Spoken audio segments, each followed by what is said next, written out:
कहाँ जा रहे हैं आप?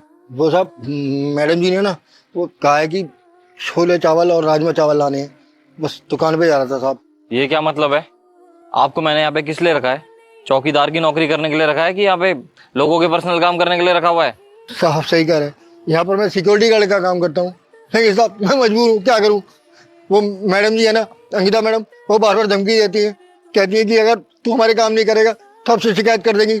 और साहब बार बार मुझे बाहर भेज देती है सामान लाने के लिए। अब मैं ड्यूटी छोड़ कर जाता हूँ साहब। कभी कभी समोसे ले आओ, कभी कुछ ले आओ।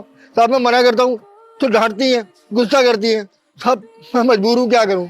साहब मैं गरीब आदमी हूँ, बड़े लोगों से पंगा तो ले नहीं सकता। मुझे ही सजा मिलेगी, मेरी नौकरी चली जाएगी। साहब बताइए क्या कर सकता है गरीब आदमी। और वैसे ही साहब अगर मैं कोई सफाई दूंगा या आपके आगे अपनी बात रखूंगा ना, तो साहब आप भी मेरी बात नहीं मानेंगे, क्योंकि सारा स्टाफ तो उनके साथ है। वो जो बोलेगा वही आप मान लेंगे। इसलिए जो कहती है चुपचाप कर लेता हूँ साहब। अब आप देखिए साहब, बूढ़ा हो चुका हूँ, बाहर कितनी धूप है साहब, आप खुद देख रहे हैं। अब इतनी दूर मुझे खाना लाने के लिए भेज रही है, क्या हालत होगी मेरी। वो नहीं सोचती साहब, बस उनको तो हुक्म चलाना आता है और कहती है ये ला वो ला साहब। लेकिन क्या करें साहब, मजबूरी है। अंकल, आपने कभी ये सोचा है अगर आपके पीछे यहाँ पे कुछ चोरी हो जाता है या कुछ गायब हो जाता है, उसका जिम्मेदार कौन होगा? जानते भी हैं आप? कि साहब आप सही कह रहे हैं, यहाँ कुछ भी ऊंच नीच हो जाती है ना तो जिम्मेदार मुझे ही माना जाएगा। लेकिन साहब आप ये भी तो सोचिए, अगर मेरी नौकरी चली गई तो मेरे परिवार का क्या होगा, मेरे बच्चों का क्या होगा साहब। तो इस उम्र में मुझे कौन नौकरी देगा, इसलिए सब कुछ सहन कर रहा हूँ साहब, क्या करूँ। देखिए अंकल, आगे से आप किसी का भी पर्सनल काम नहीं करेंगे। जो आपकी ड्यूटी है आपको वही करनी है, उसके अलावा और कोई काम नहीं करना। जाइए बैठिए।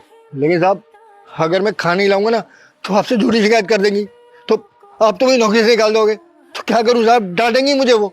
कोई नहीं, उसके लिए मैं हूँ। जाओ आप। और इस बार वो आए ना तो उसको साफ साफ मना कर देना कि मैं तुम्हारा नौकर नहीं हूँ कि जो तुम्हारे पर्सनल काम करूंगा। मैं यहाँ पे एक चौकीदार की नौकरी करता हूँ और मैं वही करूंगा। जाइए। ठीक है साहब, आप जैसा कह रहे हैं मैं वैसे ही कह दूंगा। जी साहब।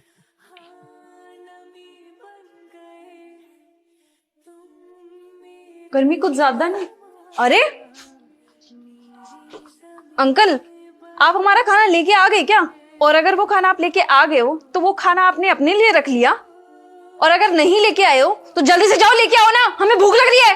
देखिए मैडम जी, मैं आपसे साफ साफ कह रहा हूँ, मैं आपका कोई पर्सनल नौकर नहीं हूँ। इस कंपनी में ना सिक्योरिटी गार्ड हूँ। और ऐसा नहीं कि आप जो भी कहेंगे, जो भी ऑर्डर देंगे मैं करने बाहर चले जाऊंगा। आपके पास बहुत काम है ना, तो मेरे पास भी बहुत काम है।